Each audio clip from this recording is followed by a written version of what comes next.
Good morning students. Myself doctor Vishal Tiwari. और आज का जो हमारा टॉपिक है वो है मेटरनिक। लास्ट वीडियो में हम लोगों ने देखा था वियना कांग्रेस के बारे में पढ़ा था, और उस वियना कांग्रेस का जो अध्यक्ष था वो था मेटरनिक। और मेटरनिक ऑस्ट्रिया का प्रधानमंत्री था। यूरोप की राजनीति को नेपोलियन के बाद अगर किसी व्यक्ति ने सबसे ज़्यादा प्रभावित किया था तो वह था मेटरनिक उस काल के अंदर। ठीक है, तो उसने किस तरीके से उसको प्रभावित किया और उसका क्या परिचय है, हम उसके बारे में इस वीडियो के अंदर जानेंगे। उसका क्या योगदान है, वो सारी चीज़ हम लोग इस वीडियो में देखने वाले हैं। बात करें मेटरनिक के जन्म की, तो उसका जन्म 1773 ईस्वी में ऑस्ट्रिया के कॉबलेज नगर में हुआ था। वह कुलीन श्रेणी के खानदान का व्यक्ति था। अपने विश्वविद्यालय के शिक्षण काल में उसने फ्रांस की क्रांति के फलस्वरूप भागे हुए कुलीनों की दुख गाथा को सुना तथा उसी समय से वह क्रांतिकारी भावनाओं का घोर शत्रु बन गया था। उसका पिता पवित्र रोमन साम्राज्य का उच्च अधिकारी था और जर्मनी का जागीरदार भी था। राइन नदी के किनारे पश्चिमी जर्मनी में उसके पिता की एक बड़ी जागीर थी। जब क्रांति के दौरान नेपोलियन ने इस जागीर पर अधिकार कर लिया तो मेटरनिक विद्यार्थी जीवन में ही क्रांति का विरोधी एवं नेपोलियन का कट्टर शत्रु बन गया।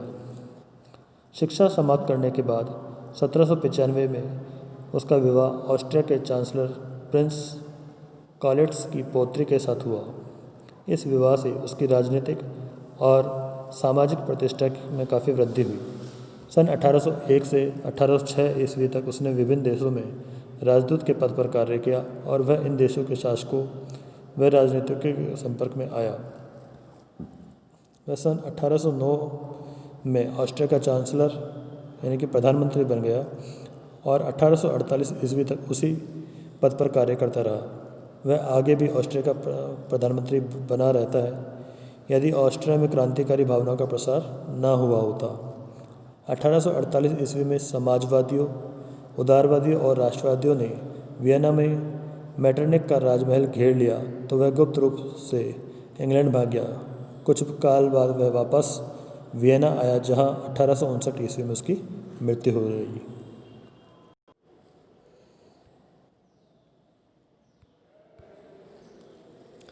मेटरनिक क्रांति का शत्रु था। उसके अनुसार क्रांति एक भीषण संक्रामक रोग थी और इस संक्रामक रोग की शीघ्र रोकथाम करनी चाहिए। वह राजा को ईश्वर का प्रतिनिधि मानता था। वह निरंकुश शासन का समर्थक था। वह यथास्थिति यानी स्टेटस क्यू को कायम रखने का पक्षधर था। मेटरनिक व्यवस्था और उसकी नीति मुख्य ऑस्ट्रियाई व्यवस्था आवश्यकता पर आधारित थी। वस्तुतः विभिन्न जाति, भाषा, धर्म, परंपरा के लोग ऑस्ट्रिया में रहते थे। ऐसे साम्राज्य में राष्ट्रवादी भावना का उदय राज्य को टुकड़ों में बांट देता है। ऐसी स्थिति में मेटरनिक की नीति किसी भी कीमत पर यथास्थिति बनाए रखने तथा उभरती हुई राष्ट्रवादी भावना को कुचल डालने की थी। मेटरनिक ने ऑस्ट्रिया में उदारवादी विचारधारा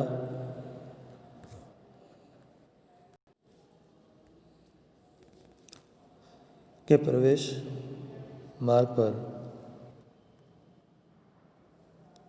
को अवरुद्ध कर दिया।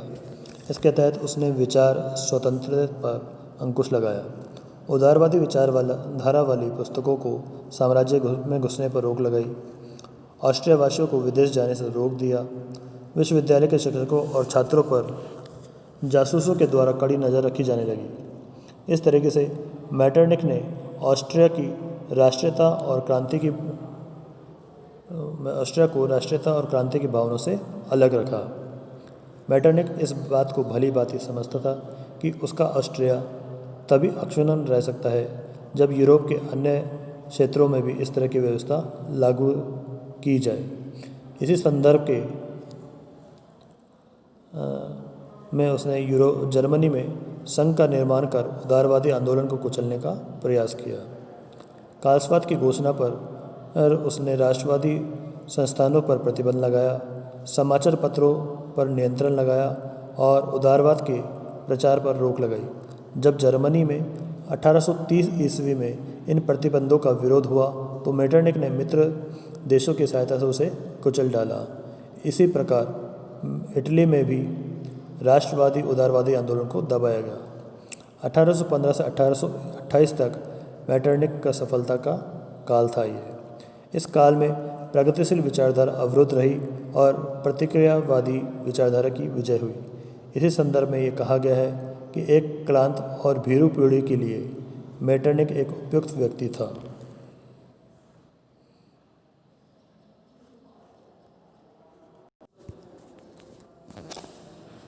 बात करते हैं हम लोग अब मेटरनिख युग।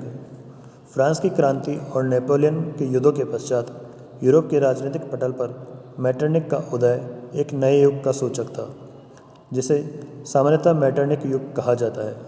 यह युग 1815 से 1848 ईस्वी तक रहा और इस काल में उसने यूरोप की राजनीति को अपने तरीके से संचालित किया।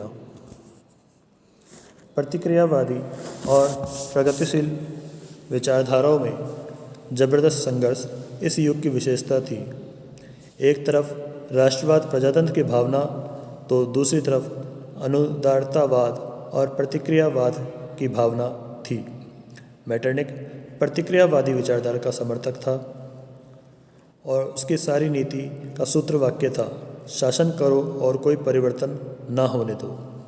तो अगर एग्ज़ाम्स में आपसे पूछा जाए कि ये किसका वाक्य है या सूत्र वाक्य था, शासन करो और कोई परिवर्तन ना होने दो, तो आपको क्या बताना है? मेटरनिख। ये एग्ज़ाम्स और कंपटीशन एग्ज़ाम्स में खास तौर से पूछा जा सकता है। उसने अपनी प्रक्रियावादी नीति को अंजाम देने के लिए जिन तौर तरीकों का इस्तेमाल किया उसे मेटरनिख व्यवस्था कहा गया। इस व्यवस्था का उद्देश्य यूरोप में संतुलन कायम करना था। वह संतुलन जिसे फ्रांस की क्रांति और नेपोलियन के युद्धों ने भंग कर दिया था। मेटरनिख एक महान राजनीतिज्ञ था। वह असाधारण प्रतिभा का धनी था। नेपोलियन सेनापति को पराजित करने में ऑस्ट्रिया और हंगरी ने महत्वपूर्ण भाग लिया था। अतः यूरोप से पुनर्निर्माण के मामलों को तय करने के लिए 1815 में वियना में यूरोपीय राष्ट्रों का जो सम्मेलन हुआ था और तो उसके में ऑस्ट्रियन चांसलर मेटरनिख ने अपनी विलक्षण राजनीतिक प्रतिभा से सबको प्रभावित किया था। ये मेटरनिख ही था जिससे ऑस्ट्रिया को इतना शक्तिशाली बना दिया था कि यूरोप में पुनः उसका वर्चस्व स्थापित हो गया। ऑस्ट्रिया हंगरी पर 1792 से 1835 तक फ्रांसिस प्रथम और 1835 से 1848 ईस्वी तक फर्डिनेंड प्रथम ने राज्य किया। संपूर्ण यूरोप में ऑस्ट्रिया ही एक ऐसा राज्य था जिस पर 1789 की फ्रांसीसी क्रांति का कोई प्रभाव नहीं पड़ा था। साम्राज्य भर में विशेषाधिकार युक्त कुलीनों और पादरियों का शासन एकदम निरंकुश रहा। किसी प्रकार के उदार विचारों का प्रचार नहीं हो सकता था ऑस्ट्रिया के अंदर। जहां नेपोलियन का युग अस्त्र शस्त्र का युग था, वहीं मेटरनिख का युग राजनीतिक का युग था। मेटरनिख अपने युग का सबसे प्रतिभाशाली राजनीतिज्ञ था। नेपोलियन के पतन और यूरोपीय व्यवस्था के संगठन में उसका प्रमुख हाथ था।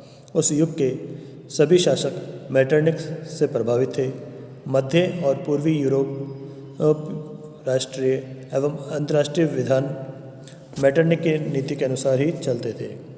जर्मनी, ऑस्ट्रिया और इटली उसकी ही छत्रछाया में थे। वास्तव में जिस तरह नेपोलियन ने संपूर्ण यूरोप पर 15 वर्ष तक अपनी धाक जमाए रखी, उसी तरह मेटरनिख ने भी लगभग 40 वर्ष तक यूरोप की राजनीतिक प्रगति पर अपना नियंत्रण रखे रहा। वह बड़ा ही अहंकारी व्यक्ति था, जिसकी धारणा थी कि संसार का क्रम उसी के सहारे चल रहा है। वह कहा करता था, मेरी स्थिति में वह विलक्षण बात है कि जहाँ भी मैं होता हूँ, सबकी आशाएं, सबकी आंखें वहीं लगी रहती है। क्या कारण है कि असंख्य लोगों में केवल मैं ही विचार करता हूँ, जबकि अन्य व्यक्ति कुछ नहीं सोचते। केवल मैं ही कार्य करता हूँ, जबकि अन्य लोग कुछ भी नहीं करते, और मैं ही लिखता हूँ क्योंकि दूसरे लोग इस योग्य नहीं हैं। मेटरनिख का विश्वास था कि उसकी मृत्यु होने पर उसके रिक्त स्थान की पूर्ति कभी नहीं की जा सकती। उसकी यह प्रणाली तत्कालीन यूरोपीय व्यवस्था से भिन्न थी, इसीलिए उसकी नीति को उसके नाम पर मैटरनिक प्रणाली का नाम दिया गया है। ये बहुत ही इम्पोर्टेंट है। मैटरनिक प्रणाली के नाम से भी शॉर्ट क्वेश्चन अधिकतर एग्जाम्स में आता है, तो आप उसके बारे में देखिए क्या है ये। मैटरनिक प्रणाली के दो स्पष्ट रूप थे। पहला, ऑस्ट्रिया में एक ऐसी व्यवस्था कायम की जाए जिसमें क्रांति के विचारों का प्रचार असंभव हो जाए। क्योंकि जर्मनी और इटली पर ऑस्ट्रिया का प्रभाव था, अतः वहाँ भी क्रांतिकारी विचारों का प्रचार रोका जाए। और दूसरा, यूरोप के किसी भाग में क्रांति के सिद्धांतों का प्रचार न हो, प्रगतिशील प्रवृत्तियाँ कहीं भी सिर उठाए तो उन्हें कुचल दिया जाए। इस उद्देश्य के लिए मैटरनिक ने वियना कांग्रेस में यूरोपीय व्यवस्था की स्थापना कराई। वास्तव में यह व्यवस्था मैटरनिक की पद्धति का एक अभिन्न अंग थी। मैटरनिक ने अपने प्रधानमंत्रित्व काल में प्रतिक्रिया और अनुदारिता का अनुकरण करने की नीति अपनाई और उसके प्रभाव के कारण ऑस्ट्रिया का साम्राज्य यूरोप में अत्यंत महत्वपूर्ण बन गया। अपनी नीति की व्याख्या करते हुए उसने एक बार इंग्लैंड के प्रधानमंत्री पाल्मस्टन को भी लिखा था कि हम विरोधात्मक नीति इसीलिए अपना रहे हैं कि हमें दमनकारी नीति अपनाने के लिए बेबस ना होना पड़े। हमारी यही निश्चित धारणा है कि सुधार की मांगों को स्वीकार करना राज्य के लिए घातक होगा। मैटरनिक का विश्वास था कि गृह नीति और विदेश नीति को पृथक पृथक नहीं देखा जा सकता। एक देश की घटनाओं का दूसरे देश पर प्रभाव पड़ता है, अतः किसी देश में घटित घटनाओं को कोई देश दर्शक की भांति नहीं देख सकता।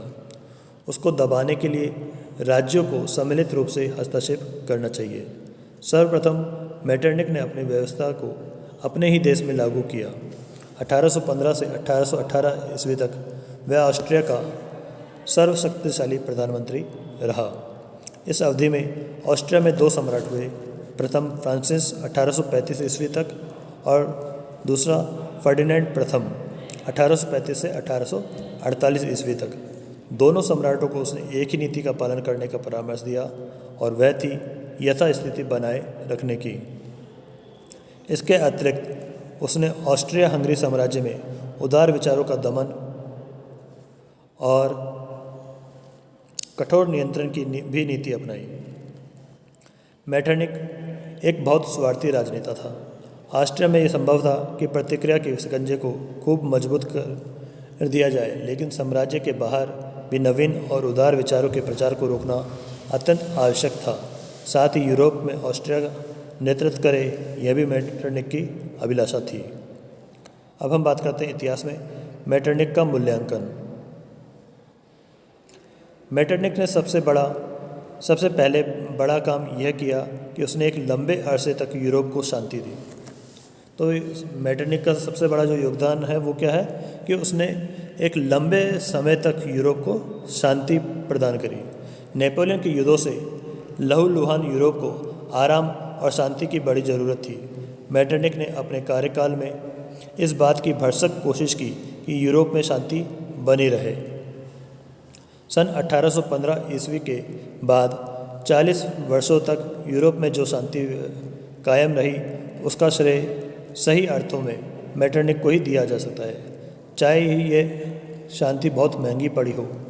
मैटरनिक अपने समय का महान कूटनीतिज्ञ था। वह अपने समय में यूरोपीय राजनीति का केंद्र था, पर प्रतिक्रियावादी और प्रगतिवादी शक्तियों के संघर्ष में प्रगतिवादी शक्तियों का विजय होना स्वाभाविक और निश्चित था। इसलिए मैटरनिक का भी पतन हुआ। फिर भी 1815 से 1848 ईस्वी तक वह प्रतिक्रियावादी शक्तियों का आधार स्तंभ रहा। उसके पतन के बाद ही प्रतिक्रियावाद का महल ढह सका।